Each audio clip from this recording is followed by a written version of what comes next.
comment les femmes afro-américaines sont devenues des boss ladies de la pension alimentaire. Les warriors, lorsqu'on vous dit que tous nos maux, MAUX, tous les problèmes de la communauté noire datent de l'esclavage. En effet, ce crime contre l'humanité nous a causé de nombreux torts. Jusqu'à présent, l'esclavage continue de hanter nos esprits, mais surtout de nous détruire intérieurement. Aussi, lors de l'esclavage transatlantique, les Occidentaux, en l'occurrence les Américains, ont constaté que les hommes noirs étaient des hommes robustes, grands, musclés, forts, bosseurs. Ils étaient très intelligents. Idem pour les femmes africaines ramenées dans le Nouveau Monde. Du coup, ils se sont concertés et ont mis en place des mécanismes pour détruire la puissance et la force originelle des hommes et femmes noirs. Et ils nous ont mené une guerre afin de nous rendre faibles, car dès le départ, ils savaient qu'un jour, on allait obtenir notre liberté, on allait se libérer de l'esclavage et il fallait composer avec nous aux États-Unis. Donc, ils se sont dit, on va détruire la famille africaine, donc ramenée aux États-Unis, puis la famille afro-américaine. Donc, à la fin de l'esclavage, les Américains blancs ont mis en place des lois pour détruire la famille noire américaine, car ils ne voulaient pas que les Afro-Américains affranchis, les concurrences un jour, prennent possession des États-Unis, deviennent riches et dirigent les États-Unis. Et parmi les lois mises en place, il y a tout un arsenal de lois afin de favoriser la femme afro-américaine et de défavoriser l'homme afro-américain. L'idée, c'était de détruire ce foyer, en fait. Voilà pourquoi, notamment, la loi américaine est aussi dure avec les pères afro-américains. Les pères afro-américains remplissent les prisons américaines. On assiste à une justice à deux vitesses. Pour un oui, pour un non. Les Afro-Américains sont mis en prison, sont parfois même exécutés dans les États où il y a la peine de mort, alors qu'ils sont innocents. Tout cela pour que les enfants afro-américains grandissent sans père. Et on sait, les études sont formelles. Les enfants qui grandissent sans père, sans autorité parentale, échouent leur vie. Beaucoup finissent en prison, d'autres deviennent de voyous et peu réussissent. Donc ça, c'était déjà le premier moyen de détruire la famille afro-américaine. Et puis, s'en est suivi des lois, notamment les lois qui permettent aux femmes américaines de toucher les allocations si le père est absent. Par exemple, en cas de divorce, si la femme afro-américaine élève seule ses enfants, elle a droit à plus d'allocations familiales, à plus d'argent de l'État. Ça, c'est vraiment une démarche mise en place par les autorités américaines pour détruire la famille afro-américaine, pour monter les femmes afro-américaines contre les hommes afro-américains. Par conséquent, les femmes afro-américaines ont une image dégradante de l'homme afro-américain. Ce qui résulte, qui cause le nombre de divorces dans la communauté afro-américaine.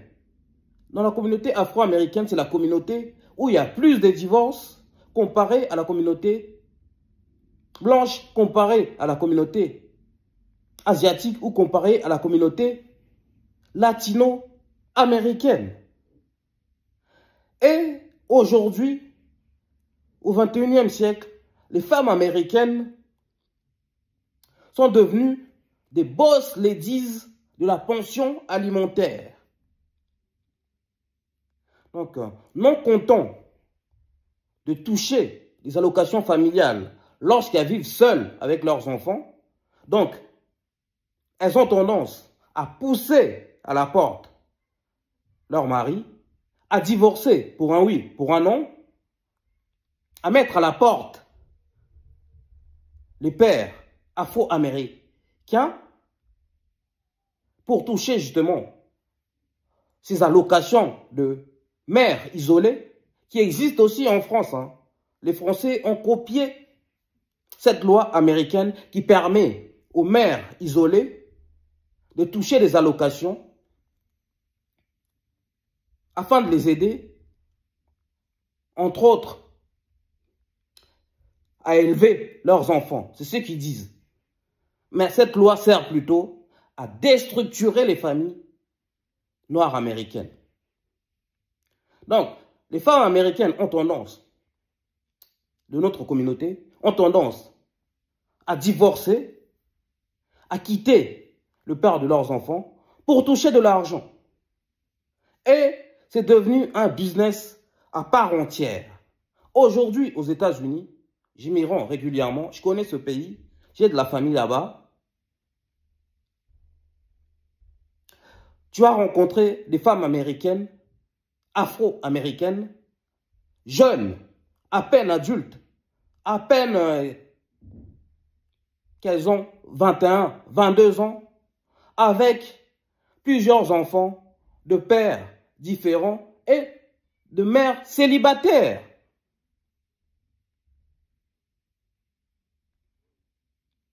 C'est devenu une entreprise en soi. Ces femmes afro-américaines qui n'ont pas fait beaucoup d'études, qui galèrent dans la vie, qui n'ont pas de travail, donc elles vivent des allocations familiales d'une part, et d'autres, des pensions alimentaires de leurs ex-maris, pères de leurs enfants.